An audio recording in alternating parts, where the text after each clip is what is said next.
Hello friends, PGBP income एक ऐसा chapter है जिससे सभी परेशान रहते हैं और इस चैप्टर को लास्ट मोमेंट पे कोई यदि सपोर्ट मिलता है तो वो स्टूडेंट्स के लिए बहुत अच्छी बात है। ये सोच के एक पीजीबीपी का फास्ट रिकैप बना रहा हूँ।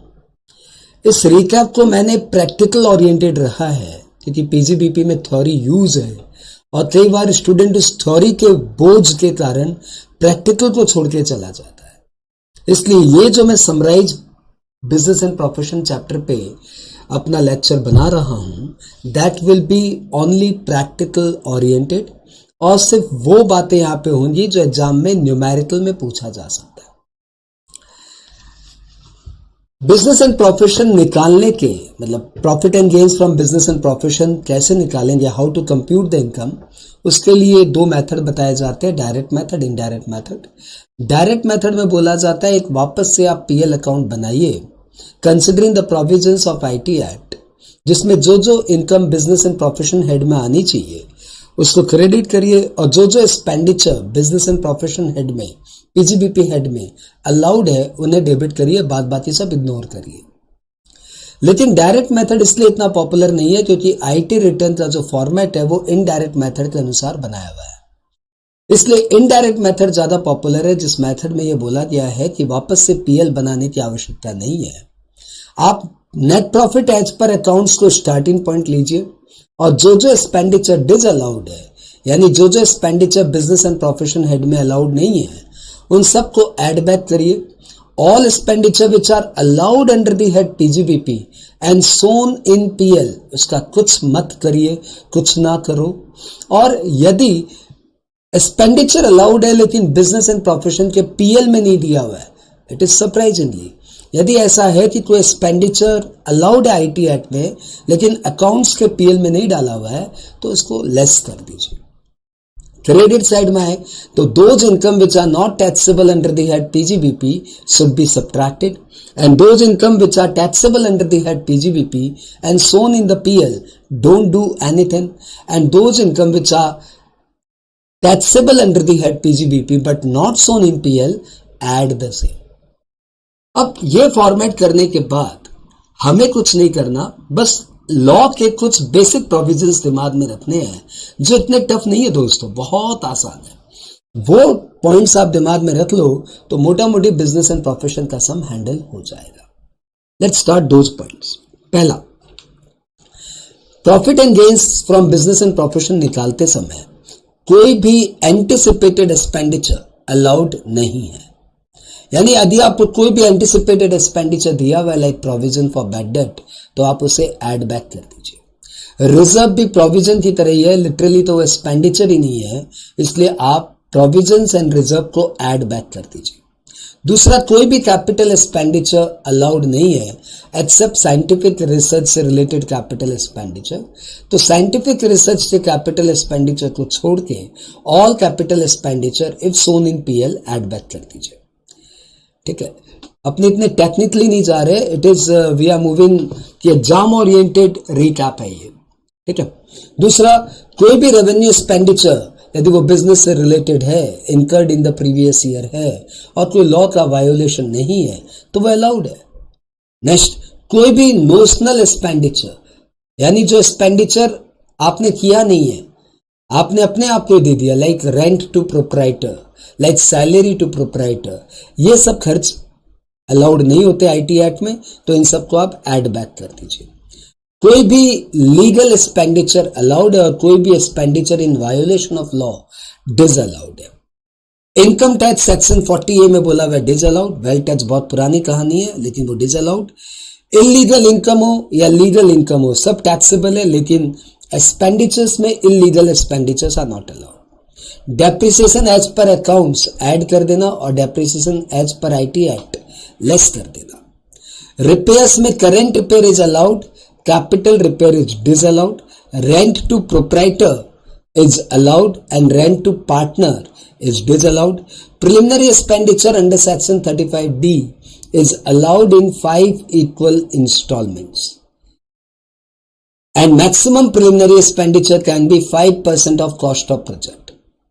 तो यदि आपका प्रिलिमिनरी एक्सपेंडिचर पीएल में दिया हुआ है 10 लाख और एडिशनल इंफॉर्मेशन में दिया हुआ है कॉस्ट ऑफ प्रोजेक्ट 80 लाख, तो ध्यान रखिएगा कॉस्ट ऑफ प्रोजेक्ट 80 लाख का 5% मैक्सिमम प्रिलिमिनरी एक्सपेंडिचर अलाउड है, यानी प्रिलिमिनरी एक्सपेंडिचर अलाउड होगा सिर्फ 4 लाख और वो 4 लाख भी अलाउड होगा 5 सालों में, यानी इस साल अलाउड होगा सिर्फ 80,000 और आपने पीएल में कितना दिखा रहा है 10 लाख।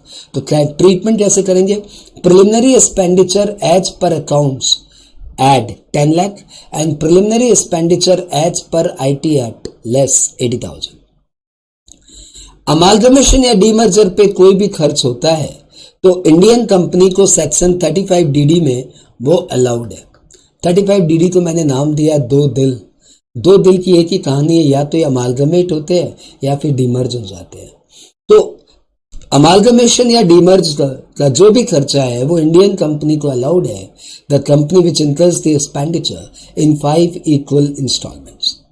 उसके बाद voluntary retirement compensation around the our retrenchment, this should be VRC. Voluntary retirement compensation is allowed under section 35 DDA in 5 equal installment on cash basis, यानी जब आप पे करेंगे तब ये 5 सालों में अलाउड हो जाएगा। तो सपोज आपको पीएल में दिया हुआ VRC 10 लाख और विद इन ब्रैकेट दिया हुआ VRC पेड 8 लाख, तो पहली बात तो 10 लाख अलाउड नहीं होगा, 8 लाख अलाउड होगा, और दूसरी बात वो 8 लाख भी अलाउड होगा 5 सालों में, यानी इस साल अलाउड होगा 1,60,000। तो पीएल में जितना दिया हुआ है उसको हम लोग डेप्रिसिएशन की तरह ट्रीट करेंगे। VRC as per accounts add 10 lakh and VRC as per IT act as per section 35 DDA 1,60,000 less. Advertisement with political party disallowed है। इस रिगार्ड में ये बात ध्यान रखिएगा कि पीएल कैलकुलेट करते समय, पीजीबीपी कैलकुलेट करते समय advertisement with political party disallowed है, लेकिन नीचे 80GGB 80GGC में एडवर्टीजमेंट विद पॉलिटिकल पार्टी का आपको डिडक्शंस मिल जाता है 100%। वहां पे donation to political party and advertisement with political party both are covered for 80GGB and GGC, 100% deductions मिल जाता है। खैर, कोई भी एनिमल जो आप बिजनेस में यूज कर रहे हो, यदि not as stock in trade, any animals which are use for business not as stock in trade, और जब वो यूजलेस हो जाएंगे और आप उन्हें डिस्पोज करेंगे तो जो भी उस समय लॉस हुआ वो लॉस आपको बिजनेस एंड प्रोफेशन हेड में अलाउड एक्सपेंडिचर माना जाएगा। 36(1)(6) animal became useless and thrown out or sold out, then whatever loss incurred that shall be allowed as business and professional expenditure. Interest on loan is allowed provided the loan is used for business purpose. इस regard में ध्यान रखिएगा कि interest on loan to pay income tax is disallowed and interest on loan to pay GST is allowed. Interest on loan to purchase capital asset, तो जब तक capital asset put to use होती है तब तक का इंटरेस्ट कैपिटलाइज करेंगे, और एक बार एसेट पुट टू यूज हो गई उसके बाद का interest on loan revenue expenditure की तरह अलाउड होगा। मैं दोबारा बता दूं, ये फास्ट रीकैप है, इसमें हम लोग कोई आपको टीचिंग का काम नहीं कर रहे हैं, बस एग्जाम्स में आपको फटाफट देख के जाना हो तो उस समय के लिए वीडियो है। Interest on delayed payment of GST is allowed, जैसा कि इसमें दिया हुआ है। इंटरेस्ट ऑन लोन टू पे income tax is disallowed. Interest on loan to pay dividend is allowed. Bad debt is allowed, चाहे आपका पार्टी सॉल्वेंट हो या इंसॉल्वेंट हो, यदि आपने उसे बुक्स में राइट ऑफ कर दिया तो bad debt shall be allowed. Bad debt recovery obviously business income माना जाएगा। जितना पहले बैड डेट अलाउड हो गया था, अब यदि वो अमाउंट रिकवर हो जाता है तो to the extent expenditure was allowed earlier, it shall be treated as business income. Family planning expenditure corporate houses को अलाउड है। यदि कोई कंपनी अपने एम्प्लॉइज में फैमिली प्लानिंग अवेयरनेस के लिए कोई खर्च करती है तो यदि वो रेवेन्यू एक्सपेंडिचर है तो वो पूरा का पूरा अलाउड है, और यदि वो कैपिटल एक्सपेंडिचर है तो 5 सालों में अलाउड है। सेक्शन है 36 subsection 1 clause 9। Depreciation on scientific research asset not allowed, क्योंकि मैंने अभी बताया कि साइंटिफिक रिसर्च के लिए आप कोई भी कैपिटल एक्सपेंडिचर करते हैं एक्सक्लूडिंग लैंड तो वो 100% ऐसे ही अलाउड हो जाता है। जब कैपिटल एक्सपेंडिचर ऐसे ही 100% अलाउड हो गया तो फिर आपको डेप्रिसिएशन क्यों चाहिए। Any payment outside India without TDS is 100% disallowed under section 40A, and any payment to a resident without TDS, like salary का पेमेंट, इंटरेस्ट का पेमेंट, रॉयल्टी का पेमेंट, कॉन्ट्रैक्ट का पेमेंट, प्रोफेशनल फी का payment, any payment to resident without TDS shall be 30% disallowed. 30% will be disallowed. 27 number point की कोई आवश्यकता नहीं है, पॉइंट नंबर 28 में आते हैं. Any payment to related person is allowed but excess payment to related person is disallowed. तो यदि आपको सम में दिया रहे कि goods purchase from brother for ₹20 lakh whereas market value is 12 lakh, तो 12 लाख का गुड्स आप अपने भाई से लिए, उसमें कोई ट्रबल नहीं है, लेकिन आपने उसके लिए 20 लाख रुपया दिया, that is the reason of trouble, इसलिए 8 लाख डिसअलाउड हो जाएगा. Excess payment to related person is disallowed, section 40A subsection 2. Cash में एक्सपेंडिचर डिस्करेज करने के लिए सेक्शन 40A3 में बोला हुआ है कि any payment, any expenditure incurred otherwise than account payee cheque और account payee draft shall be fully disallowed if the amount of expenditure is more than 10,000 and it is paid on a single day. तो कोई भी एक expenditure किसी एक party को किसी एक ही दिन में 10,000 से ऊपर का आपने कैश से या बेयरर चेक से या क्रॉस चेक से पेमेंट किया है तो वो एक्सपेंडिचर डिसअलाउड हो जाएगा. लेकिन account payee cheque, account payee draft या ECS या अदर नोटिफाइड मोड से पेमेंट किया है तो वो अलाउड हो जाएगा. वैसे ही कैपिटल एक्सपेंडिचर भी यदि आप कैश में करते हो 10,000 से ऊपर का तो फिर उसके ऊपर भी depreciation not allowed. Section 43B में 7 ऐसे एक्सपेंडिचर का नाम दिया हुआ है जिससे आपको रिटर्न फाइलिंग ड्यू डेट के पहले पहले पे करना है. 7 ऐसे एक्सपेंडिचर है जिससे आपके रिटर्न की ड्यू डेट के अंदर अंदर पेमेंट करना है. Due date of filing of return आपको पता है, जिनकी ऑडिट कंपलसरी है उनके लिए 31 अक्टूबर ऑफ द असेसमेंट ईयर, और जिनकी ऑडिट कंपलसरी नहीं है उनके लिए 31 July of the assessment year. तो जिनकी ऑडिट कंपलसरी है उनके लिए 31 अक्टूबर ऑफ द असेसमेंट ईयर, और जिनकी ऑडिट कंपलसरी नहीं है उनके लिए 31 July of the assessment year. तो आई होप आपको ध्यान रहेगा. ओके. और जिनकी ऑडिट कंपलसरी नहीं है उनके लिए 31 जुलाई. तो ये 7 एक्सपेंडिचर यदि आप रिटर्न फाइलिंग डेट के पहले पहले पेमेंट कर देंगे तो अलाउड हो जाएगा. अदरवाइज फिर जिस ईयर में आप पेमेंट करेंगे उस ईयर में अलाउड होगा. ये 7 एक्सपेंडिचर है: गवर्नमेंट को taxes to government, payment for use of railway asset, interest to bank, public financial institution NBFC, interest to cooperative bank, and bonus and commission to employee, leave encashment to employee, and employer's contribution to provident fund, gratuity fund, any other approved employee welfare fund. तो ये 7 expenditure return filing की due date के पहले पहले payment करो तो allowed है, और रिटर्न की ड्यू डेट के बाद पेमेंट करो तो जिस ईयर में पेमेंट करेंगे उस ईयर में अलाउड है. इसके अलावा भी कई सारी छोटी छोटी बातें जो आपको दिमाग में रखनी चाहिए, जैसे employees contribution to provident fund, section 36 subsection 1 5A उसको डील करता, बहुत इंपॉर्टेंट है. तो जब एम्प्लॉय की सैलरी से employees contribution to RPF deduct करके रख लेता है तो हमारा लॉ बोलता है, as soon as it has been deducted from the salary of the employee it shall be treated as business income, and if it is timely deposited then it shall be allowed as expenditure. यहां पे timely deposit के ऊपर एक question mark था, कब तक deposit करना है. तो अब लॉ ने इस पे क्लैरिफिकेशन ला दिया कि ये जो PF act, pension fund act, तो इन सब जो लॉ का जो ड्यू डेट है, ESI की ड्यू डेट, PF की ड्यू डेट, पेंशन लॉ की ड्यू डेट, इन सब की ड्यू डेट के पहले पहले इन लॉ में जो ड्यू डेट दी हुई है उस टाइम लिमिट के अंदर अंदर पेमेंट करना है. पहले ऐसा डिलेमा था कि शायद due date of filing of return के पहले पहले पे करना है, but now that dilemma has been clarified कि आपको due date of the respective act के पहले पहले पेमेंट करना है. PGBP अभी तक आपने जितना किया ना वो आपके न्यूमेरिकल का 50% तो हैंडल करने में सक्षम है. तो पहले हम लोग इतना पार्ट रिवाइंड करते हैं। इसको रिवाइंड करते समय हमने एक टैच का म्यूजिक बनाया है जो आपके बहुत काम आएगा, और इसके साथ साथ आप गाते जाइएगा। धुन इतनी प्यारी है कि आप सबने सुना है कि सोनू तुझको भरोसा नहीं किया, तो इसी धुन पे बनाया है।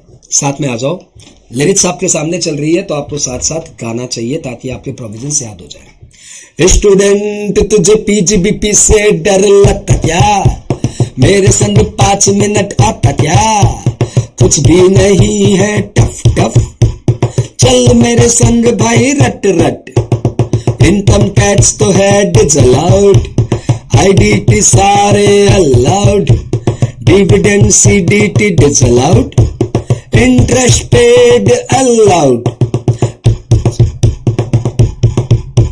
प्रोविजन रिजर्व डिसअलाउड, फेस्टिवल के खर्चे अलाउड, पॉलिटिकल विज्ञापन disallowed, abnormal losses allowed, capital repair disallowed, current repair allowed, rent to proprietor disallowed, rent to partner allowed, depre accounts वाला ऐड कर, डेप्री टैक्स वाला लेस कर, रिसर्च के लिए donation दे, सारा का सारा डिडक्शन ले, प्रीलिम एक्सपेंस का खर्चा 5 सालों में बट जा, वीआरसी को पेमेंट कर, 5 साल के मजे कर। स्टूडेंट तुझे पीजीबीपी से डर लगता क्या, चिल्ला चिल्ला यूं पढ़ता क्या, 3 बार दोहराएगा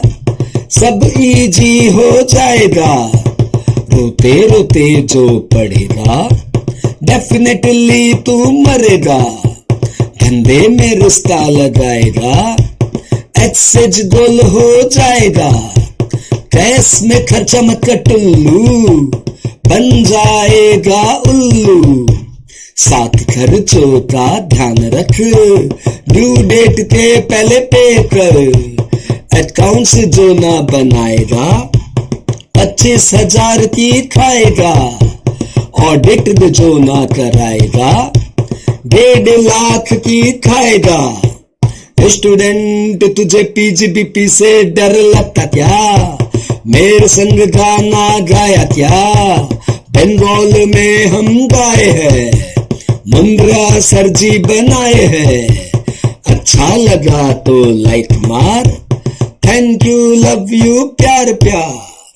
देखो भैया, ये जो है ना, इसको यदि आप सिर्फ एक गाना ना समझो तो भैया ये तो आपके लिए रामायण है, बाइबल है। जितनी बार गाओगे उतना दिमाग में बजेगा कि कैश में खर्चा मत कर टुल्लू, बन जाएगा उल्लू, धंधे में रिश्ता लगाएगा एक्सेज गोल हो जाएगा। I hope you are mature enough to understand the provisions hidden in this lyric. तो आपको इस गाने को 2-3 बार को कम से कम रिवाइंड करके सुनना है और साथ साथ गाना है। एक बार जब मेरे 44 AD वाले प्रोविजंस और हो जाएंगे तब मैं इस गाने में अभी तक जो कट करके रिवाइंड नहीं किया था ये सारे पोर्शन भी फिर मैं उस समय कवर कर लूंगा, ठीक है, ये वाले पोर्शन। तो आपने अभी पीजीबीपी में कौन कौन से एक्सपेंडिचर अलाउड है, कौन कौन से एक्सपेंडिचर डिसअलाउड है, इसकी एक समरी सुनी। अब आप डेप्रिसिएशन वाले टॉपिक में आ जाइए। डेप्रिसिएशन वाले टॉपिक में ऐसा बोला हुआ है कि डेप्रिसिएशन आपको तभी अलाउड होगा व्हेन आपके 2 कंडीशन सेटिस्फाई हो जाए। पहली बात, SEC is the owner of the asset, and number 2, the asset is used for business. Owner में हम लोग हायर परचेजर को भी ओनर मानते हैं, एंड यूज फॉर बिजनेस में ध्यान रखिएगा, if the asset is actively use या पैसिवली यूज, दोनों यूज माना जाएगा। Passive use includes ready to use. Depreciation में ब्लॉक ऑफ एसेट के कॉन्सेप्ट पे डेप्रिसिएशन चार्ज होता है, यानी जितने भी सिमिलर नेचर और सिमिलर रेट ऑफ डेप्रिसिएशन वाली एसेट है उनका एक ब्लॉक बनाया जाता है और फिर उस ब्लॉक पे डेप्रिसिएशन चार्ज किया जाता है। फॉर्मेट आपको पता है, opening WDV, add addition during the year and less money payable on sale of such asset. अब ये जो वैल्यू बची ना एक्स वाई जेड, हम लोग इसको बोलते हैं समझने के लिए, एक्स वाई जेड पे डेप्रिसिएशन चार्ज होगा, ये ध्रुव सत्य है कि ये सारा कैलकुलेशन करने के बाद जो वैल्यू बची एक्स वाई जेड, इस पे डेप्रिसिएशन चार्ज होगा। और यदि आपका एक्स वाई जेड नेगेटिव हो गया तो डेप्रिसिएशन चार्ज ही नहीं होगा, the negative value will be termed as short term capital gain. और यदि आपका एक्स वाई जेड पॉजिटिव है लेकिन ब्लॉक में कोई रियल एसेट नहीं है, तब भी डेप्रिसिएशन चार्ज नहीं होगा, और उस एक्स वाई जेड को हम लोग बोलेंगे short term capital loss. Depreciation charge करते समय टाइम इफेक्ट को ध्यान रखिएगा कि डेट ऑफ सेल का तो कोई रेलिवेंट ही नहीं है। आप चाहे तो 4 अप्रैल को बेचिए और चाहे तो 31 मार्च को बेचिए, date of sale is irrelevant. Date of purchase का रेलिवेंस है if the asset is purchase during the year and put to use for less than 180 days, तो फिर आपको डेप्रिसिएशन हाफ ईयर का मिलेगा। एंड टू बी नोटेड, ये जो depreciation half year का मिलेगा वो तभी मिलेगा if asset is purchase during the year as well as it is put to use for less than 180 days, तभी हाफ ईयर का डेप्रिसिएशन चार्ज होगा, अदरवाइज फुल ईयर डेप्रिसिएशन। अब इसमें एडिशनल डेप्रिसिएशन को आप और पंच करिए। Additional depreciation is allowed to a manufacturing undertaking, assessee चाहे जो भी हो, individual, HUF, firm, company, applicable to all assessee. Condition is that assessee is using the asset for manufacturing purposes, और इसने इसको अपनी प्लांट एंड इसने इसको अपनी फैक्ट्री में लगाया है। न्यू प्लांट एंड मशीनरी पे एडिशनल डेप्रिसिएशन अलाउड है। यदि आप किसी एसेट को, यदि आप किसी प्लांट एंड मशीनरी को अपनी ऑफिस में लगाते हो, गोडाउन में लगाते हो, तो इसके ऊपर आपको एडिशनल डेप्रिसिएशन नहीं मिलेगा। एडिशनल डेप्रिसिएशन तभी मिलता है when the asset is installed in factory. Factory में इंस्टॉल करने के बाद it is eligible for additional depreciation, but office appliances is not eligible, और motor vehicle, aircraft and vessels are not eligible for additional depreciation. Second hand asset is not eligible for depreciation, additional depreciation, and building, furniture, intangible asset are not eligible for additional depreciation। और यदि आप किसी asset के ऊपर straight line method of depreciation claim करते हैं तो फिर उस पर additional depreciation is not eligible. इन सब बातों के बाद एडिशनल डेप्रिसिएशन में आप ये भी बात ध्यान रखिएगा कि यदि कोई एडिशनल डेप्रिसिएशन आप asset less than 180 days use करते हो तो एडिशनल डेप्रिसिएशन भी हाफ हो जाएगा, और बैलेंस हाफ एडिशनल डेप्रिसिएशन आपको अगले साल में मिलेगा। मतलब एडिशनल डेप्रिसिएशन की रेट है 20%, तो 10% आपको इस साल मिलेगा और 10% आपको अगले साल मिलेगा। एडिशनल डेप्रिसिएशन किसी भी एसेट के लिए वन टाइम इवेंट है, बस जिस साल वो परचेज होता है उसी साल मिलता है, अगले साल से मिलना बंद हो जाता है। लेकिन यदि जिस साल परचेज किया उस साल लेस देन 180 डेज यूज होने के कारण हाफ ईयर का एडिशनल डेप्रिसिएशन मिला तो बैलेंस हाफ अगले साल मिल जाएगा। एडिशनल डेप्रिसिएशन चार्ज करने के कारण आपका शॉर्ट टर्म कैपिटल गेन में कोई इफेक्ट नहीं आता, और एडिशनल डेप्रिसिएशन अलाउड होता है even the block as the negative value. इन सब बातों के बाद हम लोग एक बार कॉस्ट ऑफ एसेट में आते हैं कि कॉस्ट ऑफ एसेट के लिए लॉ बोल रहा है कि कोई भी एक्सपेंडिचर इनकर हुआ to install the asset like carriage inward, installation charges, ये सब एसेट के कॉस्ट में ऐड हो जाएगा। टैक्सेस जिसकी आईटीसी मिल गई है, इनपुट टैक्स क्रेडिट मिल गई है, वो टैक्सेस कॉस्ट में ऐड नहीं होगा, और जिस टैक्स की इनपुट टैक्स क्रेडिट नहीं मिली है वो टैक्स कॉस्ट में ऐड हो जाएगा। गवर्नमेंट सब्सिडी कॉस्ट से लेस हो जाएगा, ट्रायल रन एक्सपेंडिचर कॉस्ट में ऐड हो जाएगा। यदि कोई आपको एसेट गिफ्टेड मिली है तो cost to previous owner will be treated as cost to current owner. यदि कोई पर्सनल बिल्डिंग आप बिजनेस में यूज कर रहे हो तो उस पर्सनल बिल्डिंग को जो नोशनल रिटर्न डाउन वैल्यू बनता है, if the building would have been used for the current purpose from very beginning, तो उसका डेप्रिसिएशन माइनस करते करते आज की डेट में जो नोशनल रिटर्न डाउन वैल्यू बनता है that will be treated as cost of asset. लेकिन यदि कोई पर्सनल अदर एसेट है like car etcetera other than building, personal और कोई एसेट है जिसे आपने बिल्डिंग में, जिसे आपने बिजनेस में यूज कर लिया, तो उस एसेट का जो ओरिजिनल कॉस्ट है उस पर आपको डेप्रिसिएशन अलाउड होगा। अमालगमेशन, डीमर्जर या सक्सेशन के केस में डेप्रिसिएशन दोनों ऑर्गेनाइजेशन को अलाउड होगा, ओल्ड कंपनी को भी और न्यू कंपनी को भी, in the ratio of number of days asset is used by them. I advise इसके ऊपर आप एक सम देख के जाना। टर्मिनल डेप्रिसिएशन और बैलेंसिंग चार्ज का कॉन्सेप्ट ये है कि यदि कोई asset power sector undertaking use करता है और पावर सेक्टर अंडरटेकिंग उसके ऊपर स्ट्रेट लाइन मेथड फॉलो करता है, तो उस एसेट पे ब्लॉक ऑफ एसेट का कॉन्सेप्ट अप्लाई नहीं होता, सिंगल एसेट पे डेप्रिसिएशन चार्ज होती है। और ऐसे में यदि एसेट को आप बेचेंगे तो या तो लॉस होगा या फिर प्रॉफिट होगी। तो लॉस हुआ तो उसको हम लोग बोलेंगे टर्मिनल डेप्रिसिएशन, और प्रॉफिट हुआ तो हम लोग बोलेंगे balancing charge, and both will be a subject matter of PGBP, not capital gain. Normally asset बेचने पे जो प्रॉफिट होती है वो कैपिटल गेन में जाता है, लेकिन पावर सेक्टर जिसके ऊपर एसएलएम क्लेम करता है उस पे जो प्रॉफिट होती है वो बैलेंसिंग चार्ज कही जाती है, वो पीजीबीपी हेड में आता है। But to be noted, balancing charge can not exceed accumulated depreciation. Depreciation charge करते समय ध्यान रखिएगा कि गुडविल के ऊपर अब डेप्रिसिएशन मिलना बंद हो गया।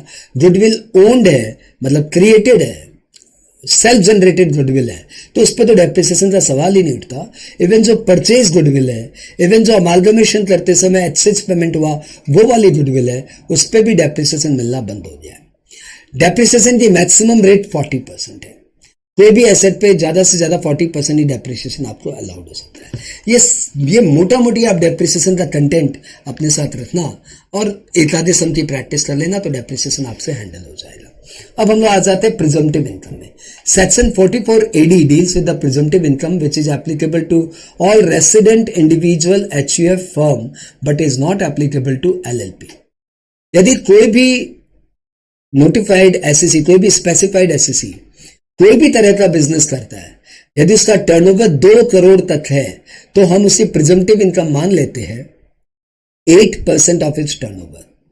इस समय इस रिगार्ड में ध्यान रखिएगा कि कोई भी एजेंसी का बिजनेस करता है, या ब्रोकरेज पे कमीशन का बिजनेस करता है, या स्पेसिफाइड प्रोफेशन करता है, या plying leasing hiring of goods carriage करता है, या डिडक्शंस के चैप्टर 6 के पार्ट C वाले डिडक्शंस क्लेम करता है, लाइक ATIA, ATIB, ATI या ATJJA क्लेम करता है, तो ऐसी ऑर्गेनाइजेशन को 44 AD का बेनिफिट नहीं मिलता। अदरवाइज सारी organization whatever their business सब 44 AD के लिए एलिजिबल है, और कंडीशन बस इतनी सी है कि आपका टर्नओवर 2 करोड़ के अंदर हो। अब इस रिगार्ड में भी अच्छी बात यह है कि इनका 6% प्रिजम्पटिव इनकम भी माना जा सकता है उन टर्नओवर पे, टर्नओवर के उस पार्ट पे जो कि इन्होंने account payee cheque, account payee draft या इलेक्ट्रॉनिक क्लियरिंग सिस्टम या नोटिफाइड मेथड से रिसीव कर लिया है by due date of filing of return. तो due date of filing of return के पहले टर्नओवर का जितना भी part account payee cheque, account payee draft, ECS या नोटिफाइड मैकेनिज्म से आपको रिसीव हो गया है, उस टर्नओवर के ऊपर 6% और बाद बाकी टर्नओवर पे 8% प्रिजम्पटिव इनकम कंप्यूट होगी। प्रिजम्पटिव इनकम यदि आपने अडॉप्ट कर लिया तो फिर आपको और कोई एक्सपेंडिचर अलाउड नहीं होगा, लेकिन डिडक्शन अंडर चैप्टर 6 से तो अलाउड होंगे, सेट ऑफ तो अलाउड हो गई। डेप्रिसिएशन अलाउड नहीं होगा, अनअब्जॉर्ब डेप्रिसिएशन अलाउड नहीं होगा। जो भी लोग 44 AD ऑप्ट कर लेते हैं उन्हें एडवांस टैक्स सारे इंस्टॉलमेंट में नहीं देना पड़ता, उन्हें बस एक इंस्टॉलमेंट में एडवांस टैक्स देना है। 15 मार्च को अपना पूरा 100% एडवांस टैक्स दे दीजिए। 44 AD जिन्होंने ऑप्ट कर लिया उन्हें अकाउंट्स मेंटेन करने की दरकार नहीं है और ऑडिट भी नहीं कराना है। लेकिन यदि 44 AD आपने ऑप्ट नहीं किया तो फिर अकाउंट्स आपके लिए मैंडेटरी है और ऑडिट आपके लिए कंपलसरी है। 44 AD का ऑप्शन यदि आपने एक बार डिनाई कर दिया तो फिर 5 साल तक 44 AD आप ऑप्ट नहीं कर पाएंगे। That is the summary of 44 AD. We move to next section 44 ADA. This is applicable to professionals. Applicable to resident individual, resident HUF, resident firm, but not LLP. अब ये स्पेसिफाइड SEC यदि कोई भी specified profession करते हैं, like lawyer, doctor, engineer, charter accountant, company secretary, cost accountant, interior decorator, film artist, ये IT professionals, इस तरह के स्पेसिफाइड प्रोफेशन करते हैं, तो उनका यदि ग्रॉस रिसीट 50 लाख के अंदर है तो वो इस स्कीम में आ सकते हैं, 44 ADA ऑप्ट कर सकते हैं। इस स्कीम में उनकी प्रिजम्पटिव इनकम मानी जाती है 50% ऑफ ग्रॉस रिसीट, और फिर कोई एक्सपेंडिचर अलाउड नहीं होता, डेप्रिसिएशन अलाउड नहीं होता, अनअब्जॉर्ब डेप्रिसिएशन अलाउड नहीं होता, लेकिन डिडक्शंस अलाउड होता है। चैप्टर 6 के डिडक्शंस अलाउड होते हैं। स्कीम ऑप्शनल है, आप इस साल ले सकते हो, अगले साल छोड़ सकते हो, अगले साल ले सकते हो, इस साल छोड़ सकते हो। यदि आपने 44 एडीए ऑप्ट कर लिया तो आपको अकाउंट्स मेंटेन नहीं करना, ऑडिट नहीं करानी। लेकिन यदि आपने 44 एडीए डिनाई कर दिया तो अकाउंट्स मैंडेटरी है और ऑडिट मैंडेटरी है। 44 एडीए वाले भी एडवांस टैक्स सिर्फ एक ही बार देते हैं और वो 15 मार्च को अपना सारा 100% एडवांस टैक्स दे देते हैं। 44 एडीए स्कीम ऑप्शनल है, आप जब चाहे लो, जब चाहे छोड़ो, आपकी मर्जी। 44 एडीए के बाद हम लोग आ जाते हैं 44 एई। यदि आप कोई भी एसएससी हो और आप plying, leasing, hiring, goods carriage में इन्वॉल्व हो, आपके पास 10 से बेसी व्हीकल नहीं है, तो फिर आपकी प्रिजम्पटिव इनकम मानी जाएगी 7,500 रुपया पर मंथ पर व्हीकल, 7,500 पर मंथ पर व्हीकल, ये आपकी प्रिजम्पटिव इनकम मान ली जाएगी। लेकिन यदि आपके पास हैवी वेट व्हीकल है तो हैवी वेट व्हीकल की हम प्रिजम्पटिव इनकम मानेंगे 1,000 पर टन, 1,000 पर टन। हैवी वेट व्हीकल मतलब 12 टन से ज्यादा की व्हीकल है और उस व्हीकल का फिर हम लोग प्रिजम्पटिव इनकम मानेंगे 1,000 पर टन पर मंथ। व्हीकल यदि आप हायर परचेज में लेते हो तब भी आप उसके ओनर माने जाएंगे और आपके पास ध्यान रखिएगा 10 से बेसी व्हीकल कभी नहीं होनी चाहिए during the entire previous year. पूरे प्रीवियस ईयर में एक दिन के लिए भी यदि आपके पास 10 से बेसी व्हीकल हो गई तो फिर आप 44 एई ऑप्ट नहीं कर पाएंगे। 44 एई स्कीम ऑप्शनल, आप जिस चाहे में लो, जब चाहे छोड़ दो। 44 एई जब आपने व्हीकल लिया वहीं से इसका काउंटिंग शुरू हो जाएगा, नो मैटर वो व्हीकल आपने कब पुट टू यूज किया। यदि आप मंथ में थोड़े से समय भी व्हीकल यूज कर लेते हो, जैसे आपने 3 दिसंबर को व्हीकल बेच दिया, तब भी दिसंबर महीने के लिए काउंटिंग हो जाएगी। Even the vehicle is use for a single day during the month, that month will be counted for presumptive income.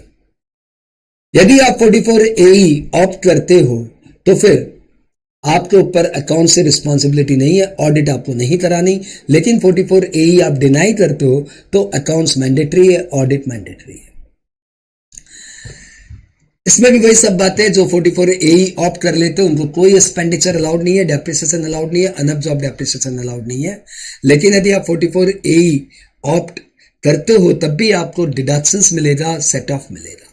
यानी मोटा मोटी बेसिक प्रोविजन तीनों प्रिजम्पटिव इनकम के सेक्शंस में एक ही है। 2 सेक्शन और सुनो, ये थ्योरी के सेक्शन से लेकिन वाइटल है। 44 AA मेंटेनेंस ऑफ अकाउंट्स और 44 AB ऑडिट। तो 44 AA में बोला हुआ है कि जो स्पेसिफाइड प्रोफेशन करते हैं, यदि पिछले 3 साल में तीनों साल उनकी ग्रॉस रिसीट 1.5 लाख से ज्यादा है, they need to prepare the accounts as per rule itself.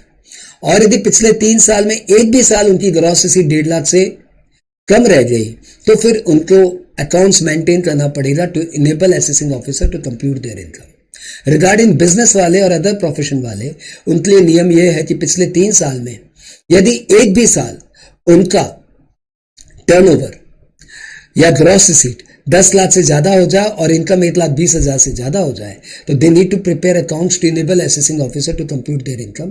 और पिछले 3 साल में एक भी साल ऐसा नहीं हुआ कि उनका टर्नओवर 10 लाख को एक्सीड कर गया या इनकम 1,20,000 को एक्सीड कर गई तो उन्हें अकाउंट्स मेंटेन ही नहीं करना। लेकिन इंडिविजुअल एचयूएफ के लिए ये टर्नओवर 10 लाख की लिमिट 25 लाख हो गई और इनकम 1,20,000 की लिमिट 2.5 लाख हो गई। 44 AA वाला प्रोविजन यदि आप फॉलो नहीं करते हो तो आपको 25,000 की पेनल्टी लगती है। 44 AB ऑडिट किनको कराना है, तो जिन बिजनेस वालों का टर्नओवर 1 करोड़ से ऊपर है और जिन स्पेसिफाइड प्रोफेशन वालों की ग्रॉस रिसीट 50 लाख से ऊपर है, उनके लिए ऑडिट मैंडेटरी है। और इन दिनों में एक अमेंडमेंट आया कि यदि आपका टर्नओवर 10 करोड़ तक भी है और आपकी टोटल रिसीट का 5% तक ही बस कैश में रिसीव होता है और टोटल एक्सपेंडिचर का सिर्फ 5% तक ही आपका पेमेंट कैश में होता है। टोटल रिसीट का सिर्फ 5% कैश रिसीट, टोटल पेमेंट का सिर्फ 5% कैश पेमेंट, तो फिर आपको ऑडिट नहीं करानी up to your turnover is 10 crore. 10 CR तक भी यदि आपका टर्नओवर पहुंच जाए तब भी आपको ऑडिट नहीं करानी यदि आपकी रिसीट का सिर्फ 5% कैश रिसीट है एज वेल एज आपके पेमेंट का सिर्फ 5% ही कैश पेमेंट है। सारी बातें क्लियर। सारी बातें क्लियर। ऑडिट यदि आपने नहीं कराई, ऑडिट रिपोर्ट यदि आपने 30 सितंबर तक सबमिट नहीं की, 30 सितंबर ऑफ असेसमेंट ईयर, तो फिर आपको ऊपर पेनल्टी लगेगी 0.5% ऑफ टर्नओवर और 1,50,000 which ever is high, sorry which ever is lower. 0.5% of turnover और 1,50,000 विच एवर इज लोअर। मुझे लगता है कि मैंने आपको पीजीबीपी के प्रैक्टिकल पार्ट को बहुत ही समरी में करते करते करते करते एक 35 मिनट में कन्वर्ट कर दिया। एक 3-4 मिनट की टाइम हमें और लेनी चाहिए, 3-4 मिनट का स्लॉट और लेना चाहिए और इस गाने को एक बार फिर से कंप्लीट कर देना चाहिए। स्टार्ट करें, थोड़ी पिच हाई करता हूं। स्टूडेंट तुझे पीजीबीपी से डर लगता क्या, मेरे संग 5 मिनट आता क्या, कुछ भी नहीं है टफ टफ, चल मेरे संग भाई रट रट, इनकम टैक्स तो है डिसअलाउड, आईडीटी सारे allowed, dividend CDT disallowed, interest paid allowed, provision reserve disallowed, festival के खर्चे अलाउड, पॉलिटिकल विज्ञापन disallowed, abnormal losses allowed, capital repair disallowed, current repair allowed, rent proprietor disallowed, rent partner allowed, depre accounts वाला add कर, depre tax वाला less कर, research के लिए donation दे, सारा का सारा डिडक्शन ले, प्रीलिम एक्सपेंस का खर्चा 5 सालों में बट जा, वीआरसी को पेमेंट कर, 5 साल के मजे कर। स्टूडेंट तुझे पीजीबीपी से डर लगता क्या, चिल्ला चिल्ला यूं पढ़ता क्या, 3 बार दोहराएगा सब इजी हो जाएगा, रोते रोते जो पढ़ेगा डेफिनेटली तू मरेगा, कंधे में रिश्ता लगाएगा, एक्सेज गोल हो जाएगा, कैश में खर्चा मत कर टुल्लू, बन जाएगा उल्लू, 7 खर्चों का ध्यान रख, ड्यू डेट के पहले पे कर, अकाउंट्स जो ना बनाएगा 25,000 की खाएगा, ऑडिट नहीं जो कराएगा 15,000 1.5 लाख की खाएगा, प्रेजेंटिव इनकम में आ जा 8% 6% मान जा, लॉरी जो तू चलाएगा 7,500 जाएगा, प्रोफेशन वालों आ जाओ 50% इनकम मान जाओ। स्टूडेंट तुझे पीजीबीपी से डर लगता क्या, चिल्ला चिल्ला यूं पढ़ता क्या, बंगाल में हम गाए हैं, मुन्ना सर जी बनाए हैं, अच्छा लगा तो लाइक मार, थैंक यू लव यू प्यार प्यार, ऑल द बेस्ट बच्चों प्यार प्यार, ऑल द बेस्ट बच्चों आपके एग्जाम्स लिए। आई होप ये एफर्ट आपके काम आएगा और पीजीबीपी अब उतना भी टफ नहीं रहेगा जो उतना आप सोच रहे थे। Thank you.